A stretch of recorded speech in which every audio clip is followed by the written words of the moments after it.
What's up mga ka-wonders? Isa ba ka sa mga estudyante nga bag-ong ni-graduate sa college with education course o gusto mag-review pero kapo sa budget o kapuyan pod mo lanta o mga video sa YouTube o sa Facebook? Wes, panahon na para gamito ng mga AI sa sakto nga paagi sa pag-review o self-review. So in first step nato, pangutana lang ka o i-type lang nimo kung unsa nga mga questions ang imong gusto.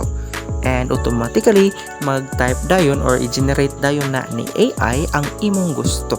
So sa ako diri is nangayo ako bisag unsa.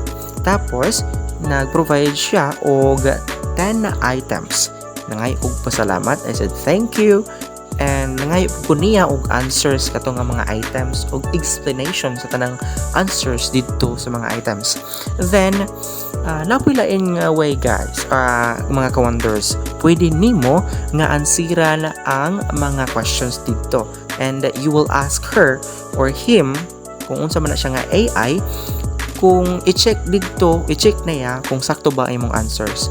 So i-compute na niya o tagaan po kaga mga explanations kung unsa ang saktong answer. Kung auditory person po ka, pwede nimo na i-click nang nadia sa babaw kanang murag speaker dara nga gislasyan o paminawon nimo kung unsa ang iyang mga gipangsulat.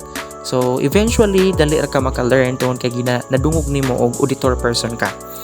So dili sa tanang panahon, remember lang pud ta nga dili sa tanang panahon sakto permente na usay mamali pud ang AI. Sama sa tao mamali pud ta, di ba? So always remember lang nga i-check po nato og tarong, pero guys makatabang din siya, especially those persons nga kulang gud og kapos gyud sa budget, no?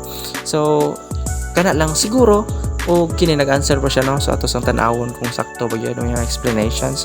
So by the way guys, karon ako pa ning ginabuhat bisag third year ko kay dako siya tabang. So nangay kog pasalamat og nag-welcome na siya.